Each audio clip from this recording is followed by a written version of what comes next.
Well, hello. Welcome to the Reasonable Faith class. I unfortunately did not record the Sunday school class this morning, so I'm coming to you now from my basement to give you a separately recorded offering of what we talked about this morning in class. So I really appreciate having some extra folks there from Pastor John's class while he was out of town. And whether you've attended any of these classes in person or simply watched them online, I hope that today's lesson will be one that's very meaningful to you. So I started off the morning with a question for everybody to ask you to think about it as well, and that is, remember a recent Thanksgiving dinner? And I'm not talking about the good food part, but we'll come back to that in a moment. I'm talking about getting everybody around the table, family, you love them and all, but at some point something comes up in the conversation and you're like, whoa, wait a second here. Maybe it's a disagreement over politics or maybe who the best sports team is. And, tensions can rise and people can feel really uncomfortable. But at the same time, at the end of the day, we're still family around the table. We still pass the potatoes and we still fight over the last piece of pie. And I want to suggest that that's a good mentality for us to have as we think about how we interpret Genesis, particularly as we think about the age of the earth and evolution and Noah's flood and some of those aspects that are subject to a few different interpretations. So we might think about those different interpretations like we think about the Bears versus the Packers. You may have a strong opinion on that, but at the end of the day, another family member who differs from you in that opinion is still a member of your family. So that's the question here is how do we interpret Genesis faithfully and yet stay united as Christians? So if this is your first time watching one of these videos or participating in the class this morning, just wanted to remind us all that there's the website tcbc.cc/reasonable faith, or the QR code on the screen will take you to a listing of all of the class sessions and where we have recordings thus far listed there, as well as links to the slides and occasionally some bonus content that I had to cut out for the sake of time. So feel free to take advantage of those particular resources. So I would like to, each of our lessons are designed to be independent. So if you haven't attended any given week, you can always jump in and kind of pick up on where we left off. But I do want to recap one specific topic from last week, and I think it's going to be a helpful one for us today. And that comes to us from Bayard Taylor's book, which is out of print, but Pastor John has a copy of it that he lent me one time, and it's a great book. I would encourage you to read it.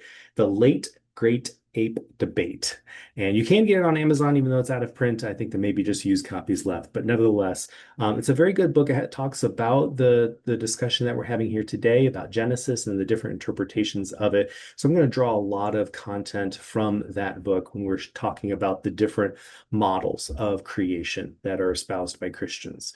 But it does a very good job of introducing this idea of these concentric circles of belief. So if we look at the innermost circle, that is what Bayard would talk about as being the white hot core beliefs. These are beliefs that are just absolutely central to our faith as Christians. And if we were to discover that one of those beliefs were invalid or wrong or something like that, it really would considerably change our faith, our beliefs, our system of being a Christian. And so the example that he gives is the Trinity. Another would be what Jesus's resurrection. Those are very central to what it means to be a Christian. But there are a lot of other beliefs that are maybe important, but not quite in that white hot core. So the next ring outside of that, he refers to as church traditions. These will be denominational differences, or even between Eastern Orthodoxy and Catholicism and some of the Protestant beliefs and so forth. These would be interpretations of the core, but they're not necessarily the core itself. The example he cites here is that of baptism, be that by immersion or sprinkling, baby baptism or believer's baptism. And it's certainly an important topic, but at the end of the day, it's not necessarily part of that white hot core belief system.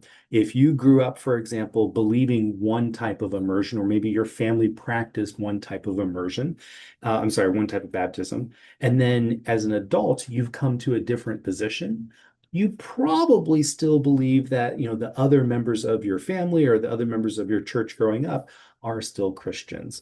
Usually, this is not one of those things that defines someone as Christian versus not Christian. The next ring outside of that is pious opinions.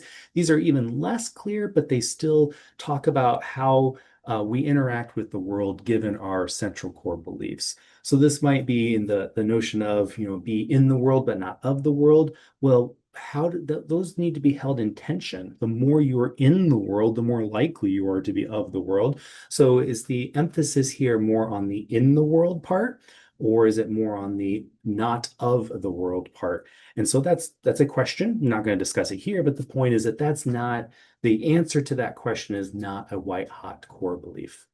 Then we get into these private opinions, which are, they're really not, they don't have anything in the Bible to really stand on. It doesn't speak to that. And so to reference I think it's the 1980s film, Do All Dogs Go to Heaven? The Bible doesn't say, and I don't want to say it doesn't matter necessarily, but it really does not influence whether or not someone is a Christian based on what they believe in that particular regard. And then beyond that is what the author talks about as being the virus alert, the false teachings. These are so not central to our belief system that they're actually like antithetical. They're things that are just false in terms of our belief system. So I think it's helpful to keep this in mind. And if we were to try to apply this to that analogy of the Thanksgiving table, we might have white hot core pieces of what it means to be a family traditions, some strong opinions, private opinions. So the white hot core, what does it mean to be a family, is probably things like you're related or you grew up together, spent a significant amount of time together, et cetera, et cetera. That's what makes us a family. Now, there may be some family traditions that are very important to you, and that is part of the family experience, but it doesn't necessarily mean if you don't all share in opening presents together on Christmas morning. If somehow you miss out on that one year, doesn't mean you're not family for hopefully most families. But where do things like best sports team fall on this? That's probably more of a private opinion, maybe a strong opinion for some families, but it's not core to being named a family. Now, political party, that might be somewhere in the middle there. Some folks would say that our beliefs are best espoused by the Democratic Party, the Republican Party, or what have you. But that doesn't necessarily mean that you have to believe in the same political system in order to be part of the family. Again, variations from family to family, but the point is for most, those are not white hot core beliefs. And I would say the same goes for Genesis, that there are different interpretations and yet the same Christian beliefs. Okay, so I want to give a really quick look at how we're going to spend the rest of the time together. And that's going to be looking at 5 different basic models or views of creation. 4 of them on the left are all theistic views. They all hold the Bible as true. Again, there's different interpretations of the Bible outside of the white hot core belief area, but they all uphold the Bible as true. The one on the far right, naturalistic evolution, that would be the scientists who do not believe in God, how they describe creation as occurring. And for them, of course, they don't necessarily hold the Bible as true. I'm going to use a short video here to briefly introduce these. The video uses slightly different terms, but I'm going to stick with these terms because these are the terms that are used in that Bayard book that I was just referencing before, the late great ape debate. So let's watch this real quick video, and then I'll come in and dive a little bit deeper into each one of these. Welcome to Know the Word, Live the Word. This is Chris Bender. When it comes to understanding the biblical story of creation, Christian scholars are far from consensus. There are many competing views and then sub-views among those. The question is, are all of those ideas compatible with the Bible? First, what are the main competing views? Young earth creation, progressive creation, intelligent design, and evolutionary creation. The young earth perspective interprets Genesis 1 in the most literal sense, emphasizing that the Hebrew word yom should be interpreted as a 24-hour period, meaning that all of creation took place in 6 literal days. After all, doesn't the text say, and there was evening and morning each day of creation? Progressive creationists say, wait a minute. Yes, the Hebrew word yom is translated as a literal day, most frequently in the Bible, but is also accurately translated often as time, age, etc. And a 24-hour period results from a solar process, and the sun wasn't even created till day 4. They also say, just look at the speed of light. It couldn't be literal days because it takes much longer than thousands of years for the light of some stars in the universe to be seen. Both young Earth and progressive creation share a common understanding that the book of Genesis is actual history, not allegory. And both believe the order of the Genesis creation is correct. Intelligent design doesn't take a position on whether or not Genesis is history. They emphasize scientific discovery. Like progressive creation, they agree the earth is much older, but they often disagree with the biblical order of creation, arguing that the Genesis account doesn't have to be in day order. They believe when God spoke, he caused the Big Bang, and that the fine-tuning of the universe clearly demonstrates the involvement of a creator. The evolutionary creationists agree with intelligent design that God spoke and caused the Big Bang, which brought forth the universe, but they recognize evolutionary processes as the means in which God created. They don't believe that all humans started with one mother and father, as Genesis indicates. Okay, so I cut that video a little short because I thought that the presenter did a great job of summarizing those four, but then right about where I cut it off is when he starts to present an argument as to why his particular belief system is the one that he believes is correct. And to be honest, if you've been in any of these reasonable faith classes up to this point, you know that I like to show lots of videos. There's some really well-produced content out there. But today I really wanted to not promote one view over the other necessarily. My goal here is to help you see that there are multiple competing views and help you understand how people who espouse that view, how they came to believe that, what they believe, why they believe it, and how there is arguments for all four of the first four anyway, belief systems, including through some scripture references as well. So I found actually it was exceedingly difficult to find objective videos that kind of promote one or the other that don't get into like attacking the others or just getting a little too negative. So I'm going to do my best job to share with you as objectively as I can about each of these different models. One thing I do want to emphasize as we jump into these models is that there are many, many smart people who believe each one. And I did hand out in class, and I'll link to it on the website as well, a two-pager. It's a front and back reference sheet that goes into detail, mostly from Bayer's book, but also from some additional sources. And I'm going to highlight a few rows of these differences in these slides here. So the first is young Earth creationism. The basic idea here is that the folks who believe in young Earth creationism believe that the Bible is literally true. Every word in the Bible is literally exactly the way things happen. So when the Bible says that there were 6 days of creation, folks who believe in this particular line of thinking would say that there were 6 24-hour days that took place that God used to create all of creation. And then they would also look at the genealogies that are listed in Genesis and say, yeah, sure, you know, humans used to live a lot longer. If you didn't know that even in the Genesis era, humans may have lived 300, 400, 500 years old.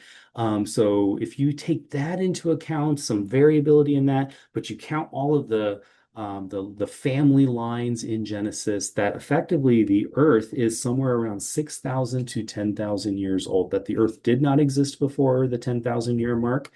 And so then that quickly brings us into a potential conflict with what the scientific world would say, which has some various methods of dating the earth and putting that date at somewhere around 4.5 billion years old. So how does a young Earth creationist reconcile that with science? Well, they basically reject the science and they say that unless it's in the Bible, it is not true. Or if there is a conflict between Bible and science, I will always go with the literal interpretation of the Bible here. So there are a number of folks who believe this particular view. I'm going to reference first Ken Ham. He's the one, if you're familiar with the Creation Museum, the one that has the life-size Noah's Ark. He's also the founder of Answers in Genesis, and he is a strong advocate of the literal six-day creation model. So again, the Bible here is our science textbook according to this view. And so however the Bible describes the world as being created, however the Bible describes the flood, however the Bible describes the length of Earth's existence, that is truth. And that they would actually suggest that at least macroevolution, the idea of one species evolving from another species, is just flat false. They would cite things like the lack of transitional species from one species to the other. There aren't these middle species in between. So they're like, that would need to be there in order for macroevolution to be true. They might be fine with microevolution, the idea that there's small adjustments within a given species over time. In terms of Noah's flood, they would take, again, a very literal interpretation of that and say that the flood covered the entire earth. On the back of the two-page handout, and again, I would encourage you to download that from www.tcbc.cc/reasonablefaith. On the back, there is a boxed region, which I think is probably the most important line on this handout. And that is to say, what is the main message of Genesis 1 in each of these different interpretations? And for a young earth creationist, as well as an old earth creationist, for them, the main message is what happened and how did God do it? It was very much kind of a retelling, exactly like a historical narrative, what took place. On the bottom of the handout, I'll also reference critiques of each of these models, and I'll highlight a couple of them on the slides here. And so the first is the notion of God of the gaps. We talked about that a little while ago in a previous lesson, and it's the concept of if we can't explain something, we don't understand why the sun rises in the east and sets in the west, then the go-to explanation is God. Because I can't explain it any other way, the only possible explanation is God made it happen. And I'm not saying that's necessarily untrue, but it does weaken the position that someone would have about exalting God when later on down the road, a year, 10 years, 100 years later, scientists are able to explain through scientific method the explanation of why the sun rises in the east and sets in the west. It has to do with the rotation of the earth and the earth orbiting around the sun for the seasons. And so to not blame, excuse me, but to attribute it solely to God, and then later have science come and explain it, kind of diminishes the impact that God has. Now, truth is, God could have, and I do believe did create the earth to spin around its axis, and therefore the sun rises and sets, and to orbit about the sun, and therefore we have seasons. But the point is, every time you only attribute an explanation to God, and then later there's another explanation, you have weakened the God part a little bit. The other challenge with young earth creationism is that, again, it does in many ways contradict science. So when we look at the fossil record, for example, in science, we've been able to use, carbon dating and other methods to find these fossils and to date them back to millions of years. The young earth creationist here is actually left with one explanation, and that is that in those 6 days, God created everything, including God created fossils. And God created carbon dating and set the carbon dating such that 6,000, 10,000 years later, when scientists had the ability to do so, scientists would say this fossil is 1 million years old, even though that's not true according to this model, because the Earth is only 10,000 years old. So one of the other critiques here is that it turns God into a cosmic trickster. He sets up the appearance of age, but according to this view, the age is not actual and truthful. Okay, I want to move on to old Earth creationism, or as the video referenced it, progressive creationism. The idea here is that, okay, all of the other views, including this one, say that the universe and Earth within it is ancient, on that order of 4.5 billion years for the case of the Earth. And then it quickly runs into, well, what do we do about the 6 days of creation in Genesis? And so old earth creationists and others in the other models that we'll get to would say that these 6 days are figurative days, or as we heard in the video, the Greek word yom means 24-hour day, yes, but it also means epic or age, a significant a period of time that may have passed. And so the conflict there between days being literal and the scientific evidence of the age is resolved by saying that these days are actually longer periods of time, and they may not even be the same length of time. There are these 6 phases that Earth's history went through. But it is in the order that is prescribed in the Bible, and these actions did take place within these phases. So otherwise, an old Earth creationist would say very similar things to a new or young Earth creationist. They would say that there were the 6 days, that there was the flood that covered the Earth, et cetera, et cetera. We'll highlight Hugh Ross, who is an astrophysicist and founder of Reasons to Believe, which is actually one of the sources that I use in a few of the different videos in this class. He does argue for that day age, where the word day in Genesis refers to an age. And he does also believe in this progressive creation model of the 6 days. These are what the events that took place in those days. So in general, old Earth creationism seeks to reconcile Bible and science. Says, okay, I'm going to accept most of, maybe not all, but most of the scientific evidence, and I'm going to be able to read into the Bible how that makes sense.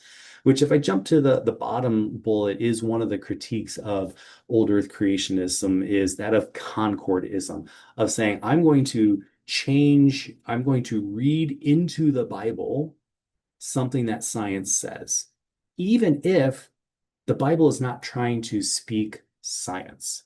This Bible might be trying to talk about something else, but because I need to reconcile science into what the Bible says, I'm going to try to figure out a way to make it work. I'm going to invent this idea of a day-age interpretation of the word Yom. Okay, so that's one of the critiques of old Earth creationism.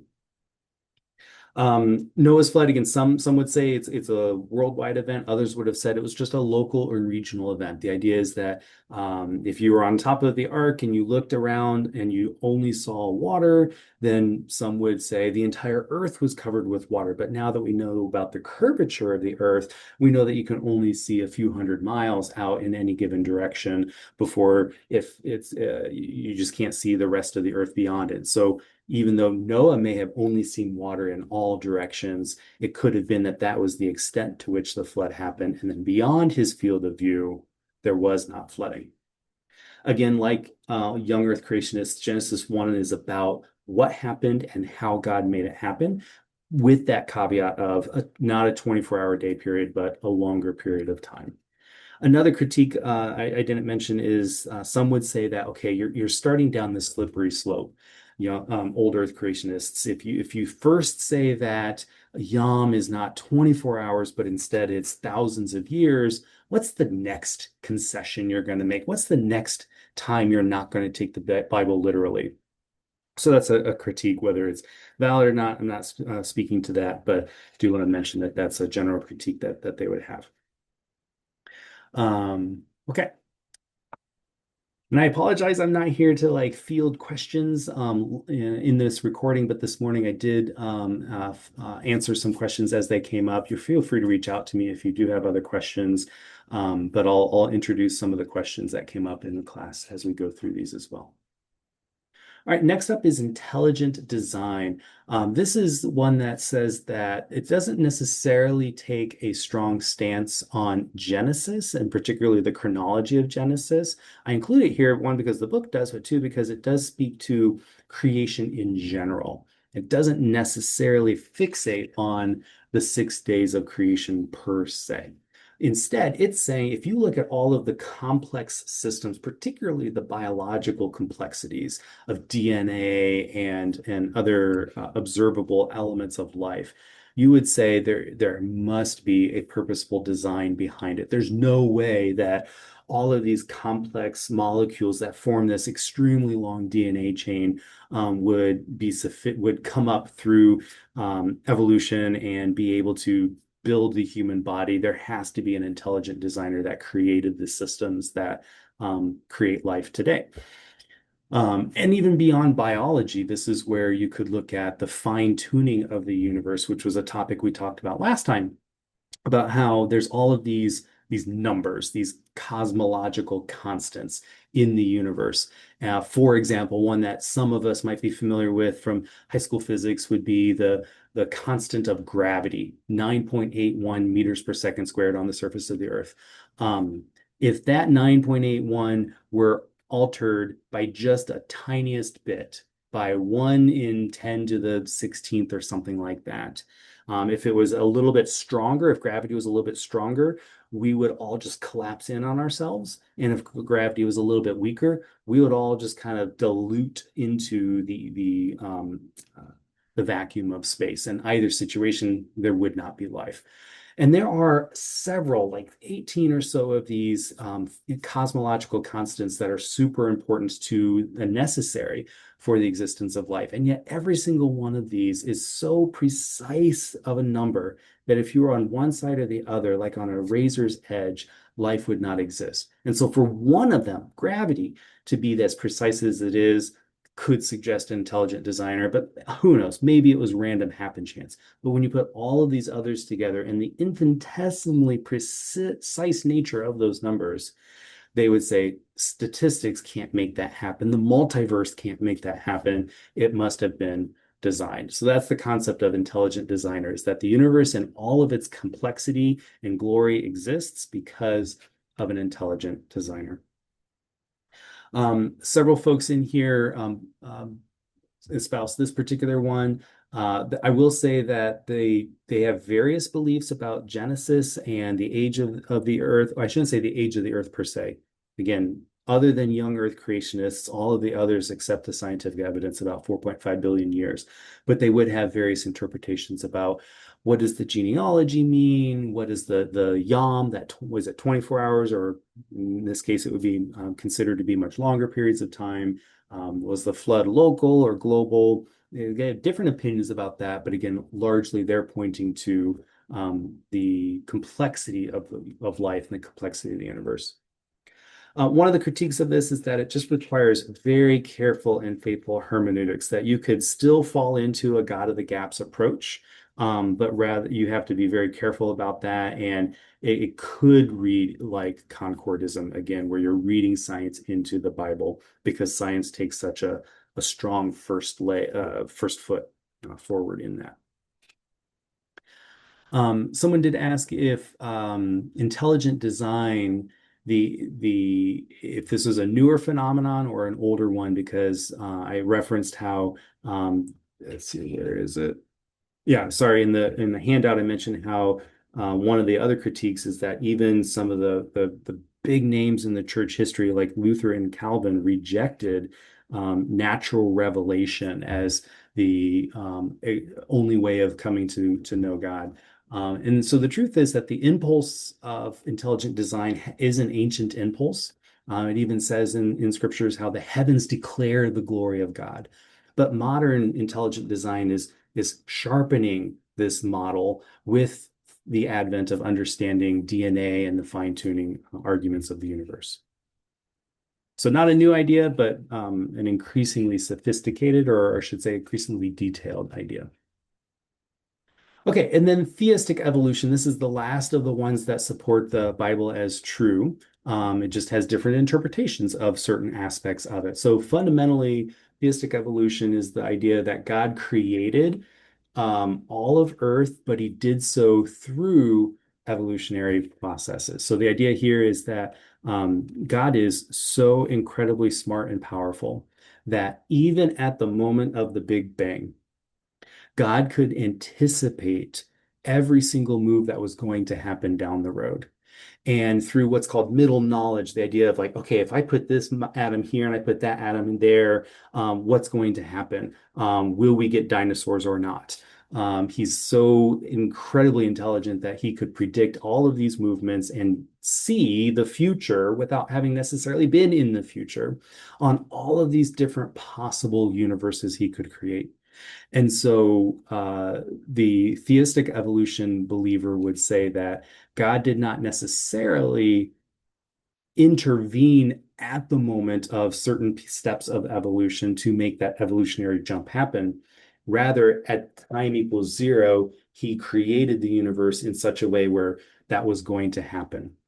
A form of determinism that some people are uncomfortable with, but I will come back to an exception to this in just a moment. There are a number of very famous folks, including Francis Collins, who is a former leader of the Human Genome Project, so the one that mapped out the entire genome for humans and DNA. He's also the founder of BioLogos, which is another one of those resources that I use several times in this class. So he does affirm, as a biologist, person who understands the complexities of DNA, evolution as God's chosen mechanism by which he formed all of creation. So in general, a theistic evolution believer would view Bible and science as mostly separate domains of truth. So we talked in an earlier lesson about how science can explain the baking of a cake, the chemical reactions that happen that cause the air pockets to develop that give cake its squishiness, right? But science has nothing to say as to why I chose to make the cake. And science has nothing to say or be able to explain why my wife feels loved when I bake her a cake. So the concept here is that science describes certain truths, certain physical truths about the world and the universe, and that there are other fields of study that talk about morals and ethics or love or cognition, even metaphysics and other areas that are outside of the realm of straight up science and physics. So this is where theistic evolution would look at some things like Genesis 1 and Noah's flood as allegory, saying that we don't need to interpret these literally, either in terms of 24 hours versus thousands of years, but even in the case of Genesis 1, talking about the order of events. So you may recall that the first 3 days, God created the three different spaces, if you will. And then the second 3 days, he's filling the spaces. And for every space he created on day one, he's filling it on day four, and creates on day two and fills it in day five, and creates on day three and fills it in day six. And so a theistic evolutionist would say that is a different genre of literature, much like the Bible has within it, poetry and prophecy and history, yes, but also other genres of literature are found within the Bible. And just as we might look at a history textbook and say, this is going to teach me history, but it's not going to teach me love. We might look at poetry and say, this is going to teach me love, but it's not going to teach me history necessarily. Young Earth creationists would look at, I'm sorry, theistic evolutionists, excuse me, would look at Genesis as focusing more on who and why, the who of God and the why of creation, because God is love. He's so full of love. He wanted to be able to express his love to a creation of his own, and to have that creation express love back to him, much as within the Trinity there was the expressions of love already. So theistic evolutionists would say it didn't happen exactly the way that it was described. That's not the point. That's not what creation is trying to convey. It's trying to convey the principles, the ideals, the character traits of God. In terms of critiques, this is one that is most closely resembling naturalistic evolution or a pure science perspective. And so therefore, one of the natural critiques is, wait a second, you're getting really close to abandoning theism, abandoning God. Theistic evolutionists would say, no, that's not the case, that we're just explaining how God uses science to achieve what is in the Bible.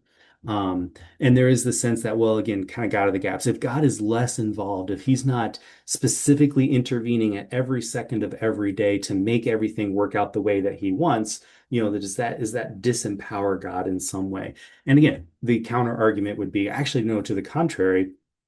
God is so smart and so powerful that he was able to create the world at the moment of the Big Bang, create the universe at the moment of the Big Bang, knowing full and well what was going to happen through both natural causes and knowing full and well what you and I would freely choose to do when we're in certain situations, which I guess means he knew I was going to forget to press record this morning.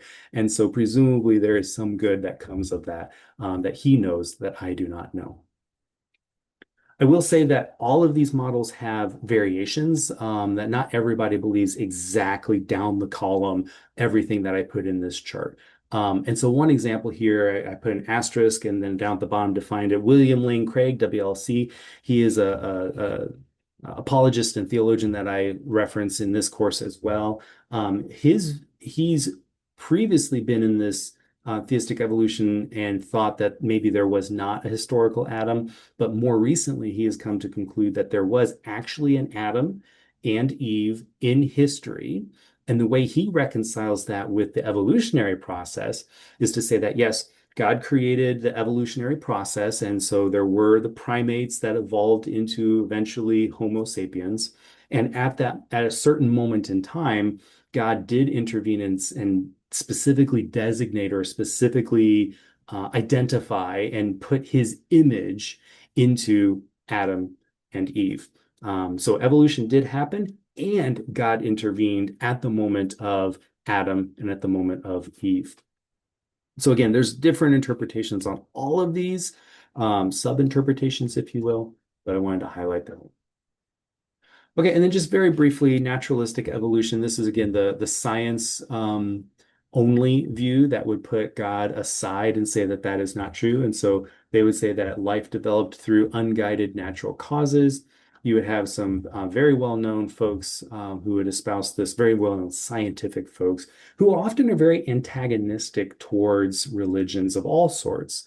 They might say that the Bible is just a myth, it's a storybook, you can read it as well as in the same way that you might read The Cat in the Hat or otherwise, and that there is no God. They would look at the question about what happened in terms of Noah's flood, and they would say, I don't know, just tell me, let me look at the evidence and let me look at the scientific record, and that alone would just explain it as a series of physical events, not one with divine intervention taking place. And similarly with Genesis 1, it would be a fairy tale more than anything else.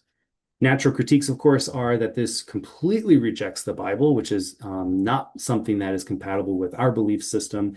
And I think one of the other challenges that we talked about in like the first couple of classes in this reasonable faith was that science is at times making claims beyond what science is scoped to provide. So I talked about that cake example again.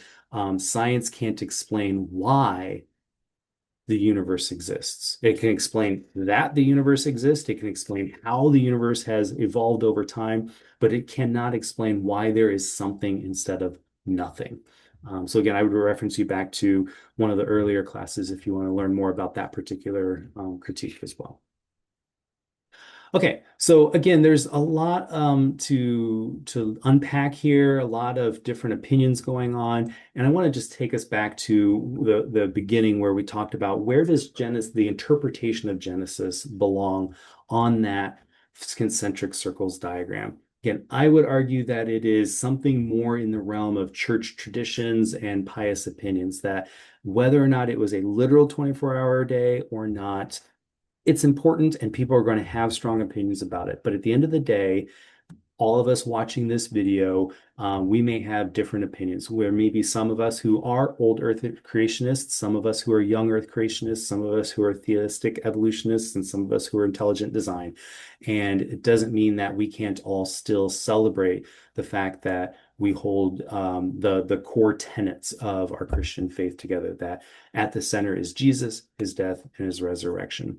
Not to say it doesn't matter, but what it matters differs, right? It doesn't matter in terms of our salvation. It matters in terms of, do we understand things the same way as one another? So I hope that was very helpful. Again, there was a lot to unpack here. Welcome any questions that you may have. And one more time, tcbc.cc/reasonable faith, and you can download a copy of this 2-page handout that really looks at everything that I talked about and a lot more. How does Genesis interpreted? How old is the earth? How do Bible and science get reconciled in each of these different beliefs? And again, the main message of Genesis is the one that I would highlight the most. So I hope that was helpful to you, and have a great rest of your day.